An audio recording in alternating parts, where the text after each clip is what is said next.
Дэлгүүр дулаан авч сургуулиас та бүхэн зориулж Жолооны дадлагын кино суралц хичээлийг төлөвлөж байна. Өнөөдрийн хичээл автомашинд хийх өдөр тутмын үзлэг. Автомашинд хийх өдөр тутмын үзлэг гэдэг маань гадна талаас эхлэх бөгөөд салхины шил болон толь бохирдсон хэсгийг шалгана. Хэрвээ салхины шил толь бохирдсон бол цэвэрлээд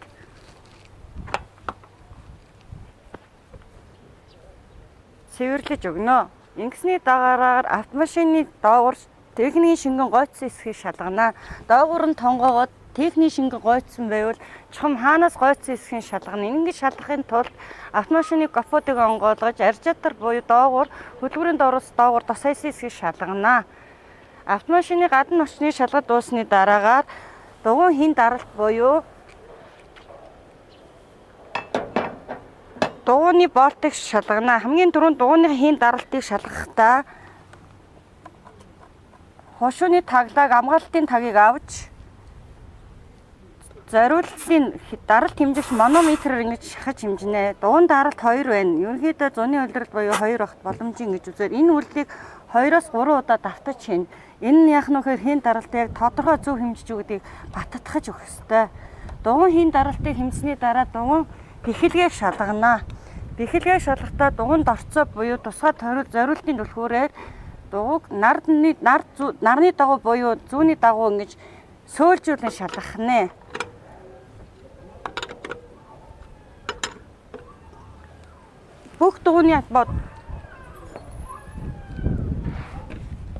Бүх дугуйны болтыг шалгасны дараагаар автомашиныхаа шингэнийг шалгана. Энэ дээр техникийн шингэнийг шалгахдаа хамгийн түрүүнд хөдөлгүүрийн шингэнийг шалгах ёстой. Хөдөлгүүрийн шингэнийг шалгахдаа капотыг онгойлгоно. Капот онгойлгохын тулд машины хаалгыг онгойлгоод асфальтын түлхүүрийг хариулаад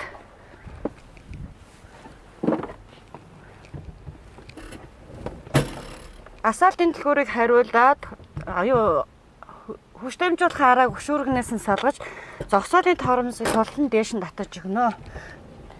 Ингэсний дараагаар капотны хянах самбарын зүүн доод үнцэгт байх капотны түгжийг татаад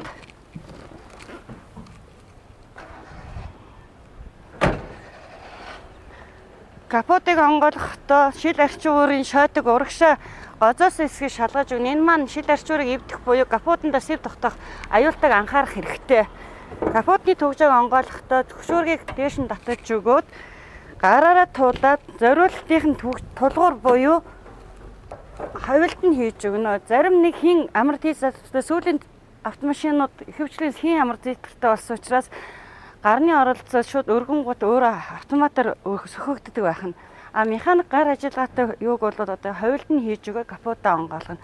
Капотаа онгойлгосны дараа хамгийн түрүүнд хөдөлгүүрийн шингэний хөдөлгүүрийн тосыг шалгах нь. Хөдөлгүүрийн тосыг шалгахдаа моторын хөдөлгүүрийн урд хэсэгт байрлах шүүпийг татаад цэвэр алчуураар шүүпэн дээр тосыг сэвэрлэж арчиж өгнө.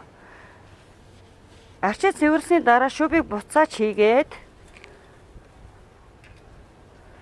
шүүпэн дээрх тосны хэмжээг шалгана. Энэ шүүпэн дээрх тосны хэмжээ нь дээд буюу доод түвшинд гэсэн зураастай байх ёстой. Энэ маань дээд хоёрын доотлын зураа тасан дээр байгаа учраас тос ялимгүй нэмэх шаардлагатай гэж үзэж болно. Тэгээд тосоо нэмэхдээ хөдөлгүүрийн дээдлийн тагийг онгойлгоод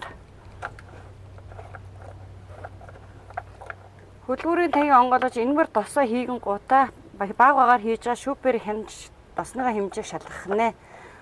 Хөдөлгүүрийн тосыг шалгасны дараа хөргөлтийн систем буюу хөргөлтийн усны төвшинг шалгах нь. Усны төвшин аржаатар хэд халсан тохиолдолд бол аржаатрын таглагыг авах нь гар төлөгдөх буюу хөл гар түлхээс бас урьдчилан сэргийлэх. Хөргөснийхэн дараа хөргөлтийн таглагыг авч шалгах нь. Хөргөлтийн таглагыг шингэн шалгахдаа хөргөлтийн илүүдлийн сав буюу аржаатрын таглагыг авч шалгах нэ.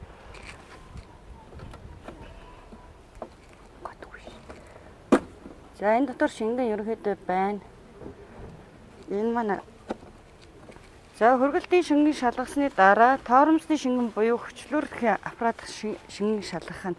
Энэ маань хүний нүдэнд ил харагдахаар хөдөлгүүрийн хойд хэсэг цагаан савтай байрладаг учраас таглааг аваад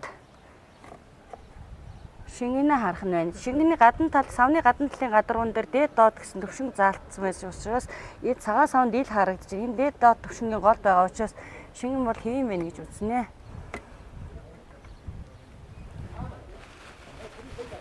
За хөдөлгөөрийн тооромсны шингэн шалгасны дараагаар шид арчуугын цэвэрлэг шингэн шалгах нь байна. Энэ таглаг дээш нь сөхөөд шингэн төвшин дотор ингээ харахад төвшин маань хэрвээ бага бол зориултын шингэн шил цэвэрлэх шингэн нэмж өгөх шаардлагатай. Шингэн шалгаж дуусны дараа капота хаана капотыг хаахтаа капотыг гар ажиллагаатай капотын тулгуурыг капотыг дээш нь өргөж тулгуурыг төвжээ нүхнээс нь муллаа зориултын төвжээ рүү хавил руу хийж өгөөд капота зөөлө хаахтаа 30-аас 40 см зайтай байж 100хан тавихад капот манд бүрээ хаагдах нэ.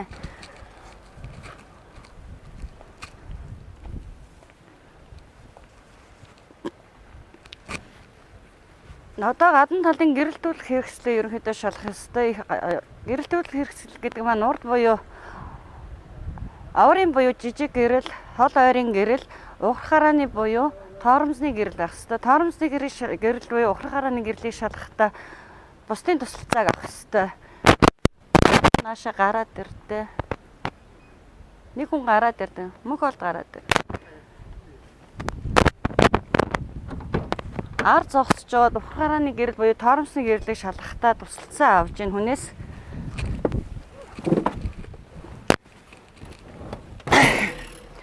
тоормсны гэрлийг шалгахдаа тоормсны педал дээр буюу дөрөөн дээр хөлөө гიშгээд хойд хүнээс гэрэл маань асч ийн үгүй гэдэг асууж гэрлээ шалгах нь байна. Ухрах харааны гэрэл гэдэг маань хөдөлгөөрийн төлхөөрийг 1-2 дахь эргэлтэн дээр дараад хөдөлгөөрөө асааж болно. Асааж шалгаж болно. Асаагүй түлхүүр түлхчээ шалгаж болно. Ухрах хараандаа залгалаа. Ухрах харааны гэрэл асч гинэ. За ухрах харааны гэрлээ шалгацчлаа. Ухрах харааны гэрлийг шалгаад бүх гэрэл тохиогоо давхар хянах нь байна. Үүн дээр яа нөхөр хянах дээрх бүх гэрэл түлхүүр түлхээд хөдөлгөөр асмагс хянах дээр аккумулятор батарей сэнгэлэгч гэрэл буюу маслын гэрэл моторын тосны хэмжигдэхүүн заадаг гэрлүүд унтарчих хэвээр. Одоо бүх гэрэл асаалттай байна. Түлхүүр түлхэж хөдөлгөөрийг асаалаа. Хөдөлгөөр асмагц батарей сэнгэлэгч гэрэл унтарч байна. Моторын буюу маслын гэрэл маань унтарч байна. Тэгээд суудлын даруулга гар тоормсны гэрэл бол асаалттай. Нэгнээс ингээ гар тоормстай хад унтарч байна. Даруулга зүүхэд суудлын даруулгыг зүүхэд суудлын даруулганы гэрэл унтраад бүх юм хэвэн ажиллаж байгаа юм гэнэ. Тэгээд машиныхаа ерөнхийдөө яах нь вэхээр хянах гэрлүүдээ бүгднийг шалгана. Оврын гэрэл асч ийн, хянахын гэрэл асч ийн гэдгийг шалгаад нэн тэргуунд бас бензинийнхаа хэмжигдэхүүн савнах хэмжээ бас шалгаж өгөх нь байна. Тэгээд хамгийн сүүлд нь шир арчуугаар ажиллаж ийн үгүй бүрэн ажиллагаатай эсгийг бас шалгаж өгнө. За бүх юм шалгасны дараагаар хөдөлгөөрөө унтраагаад гушдамжуулахаар өгшүүргийг араанаас нь салгаа гар торомс буюу зогсоолын торомсыг дээш нь татаж өгнө.